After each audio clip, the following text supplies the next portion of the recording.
अस्सलाम वालेकुम। कैसे हैं आप सब लोग? उम्मीद करती हूँ आप सब अच्छे से होंगे। तो चलिए आज चटनी की तैयारी करते हैं। काला नमक ले लें, एक छोटा चम्मच, एक बड़ा कांदा ले लें, छोटा है तो 2 ले लें, मिर्ची ले लें आप स्वाद अनुसार, 3 से 4 जीरा ले लें और लहसुन ले लें एक आड़ी, जीरा आधा चम्मच ले लें, आधा वाटी 1 वाटी कोतमीर ले लें। इन सबको दरदरा पीस लेना। तेल गरम कर लें आप, 1 चम्मच तेल गरम कर लें आप, उसमें राई डाल दें आधा चम्मच। जब राई चटकने लगे, देखिए जब राई थोड़ा चटकने लगे, कच्चे राई में मत डालना आप जीरा, राई चटकने लगे तब आप इसमें जीरा शामिल कर देना। ये जो चटनी पिसी हुई है थोड़ा सा दरदरा रखना, एकदम बारीक मत पीसना।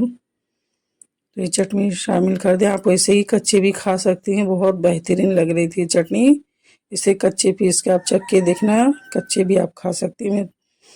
थोड़ा लंबा समय तक चलने के लिए इसे बना के आप फ्रिज में रख दें, आराम से ये चलेगा। अब मैं रखी नहीं हूँ तो नहीं बता सकती कितना दिन चलेगा, फ्रिज ही नहीं है मेरे पास तो मैं आपको क्या बताऊँ, लेकिन ये चलेगा। फ्रिज में रखने पे 3-4 दिन मेरे ख्याल से चलना चाहिए। अब तुरंत खाने का आप कच्चे ही खा लें, और बाहर भी रखना है आपको 1 दिन तो ऐसा थोड़ा भून लें बघार के। बहुत बेहतरीन लग रहा था कच्चे भी और बघार में भी, इसलिए मैं आपको ये रेसिपी दे रही हूँ, बता रही हूँ, आप तक लेकर आई हूँ। इसमें थोड़ा वाइट नमक भी शामिल कर देना आप। अगर खाली काला ही नमक शामिल करना है तो उतना ही रहने देना।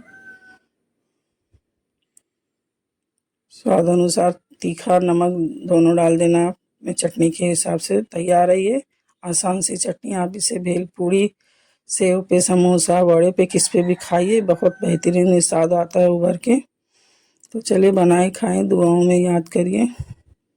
मिलते हैं अगले रेसिपी में। कितना बढ़िया इसका टेक्सचर आया है, आप इससे ज़्यादा थिक रखना चाहती है रख सकती हैं। मिलते हैं अगले रेसिपी।